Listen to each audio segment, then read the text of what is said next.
or ang tinatawag nilang Puto Flan.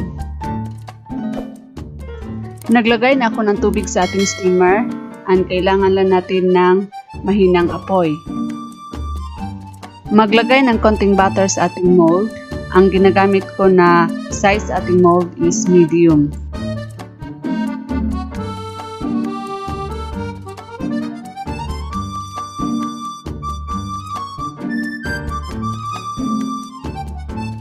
So I have 4 eggs. I-separate natin yung egg yolks at saka egg whites.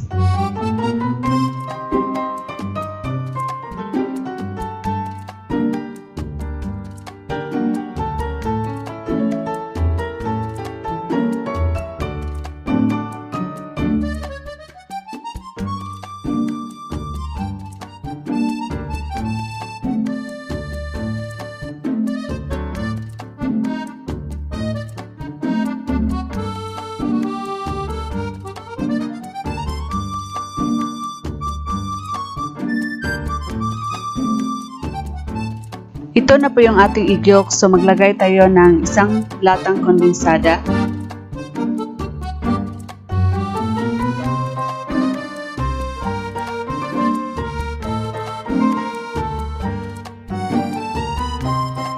Naglagay na rin ako ng yellow food color.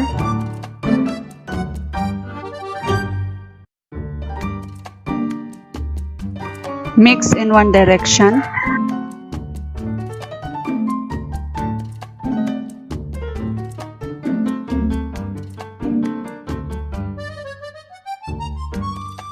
Salain natin para smooth yung texture ng ating flan.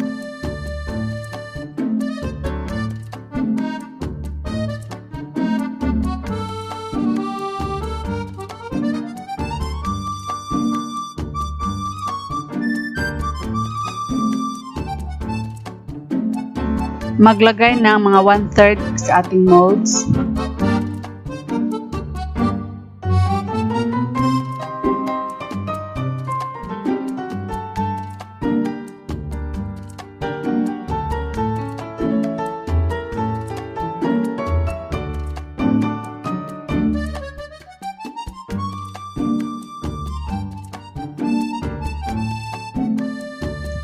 I-arrange natin sa ating steamer and then steam it for 5 to 7 minutes or until yung flan is hindi na siya liquidy.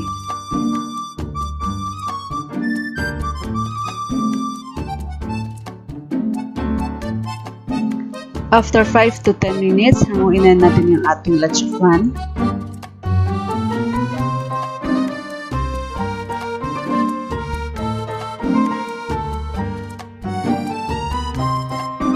Meron ako ditong all-purpose flour. Kailangan ko ng 2 cups of all-purpose flour.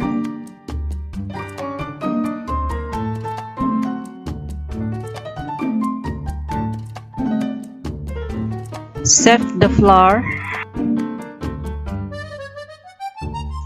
Gumamit din ako ng baking powder. Sa pangalawang cup of flour, naglagay ako ng 4½ teaspoon of baking powder.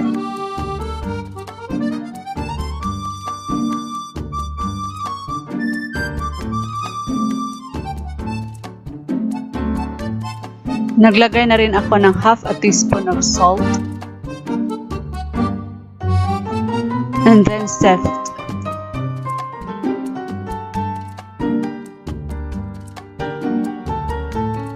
Haluin lang nating mabuti yung mga dry ingredients.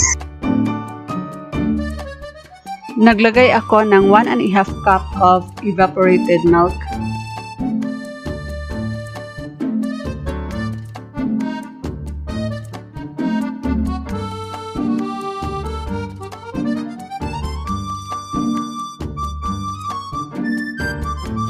And mix.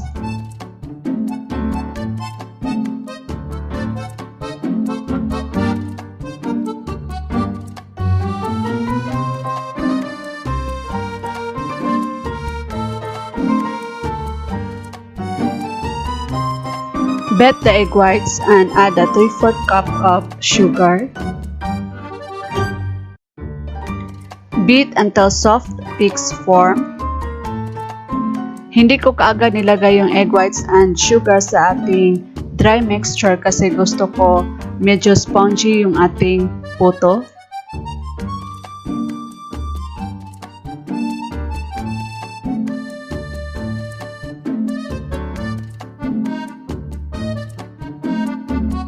So ito na po yung consistency ng ating egg whites.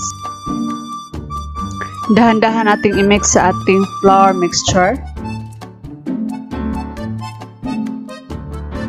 Mix until wala ng buo-buo.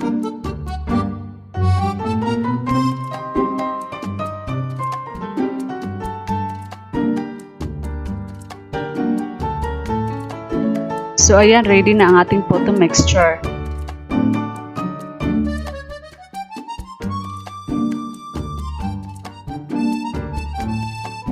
Maglagay ng puto mixture hanggang 3/4 sa ating molds.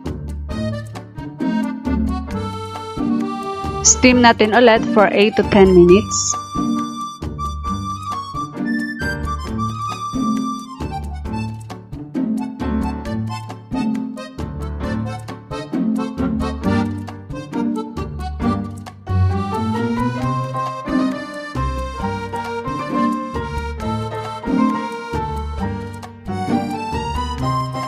After 10 minutes, ito na po yung ating puto flan or leche puto.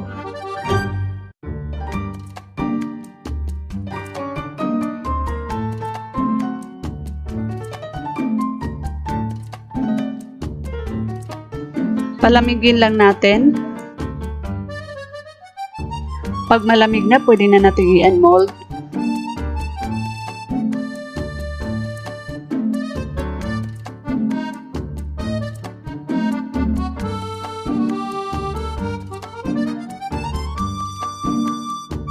So ito na po yung ating first batch na nagawa. And it's time to taste. Sobrang soft po ng ating puto.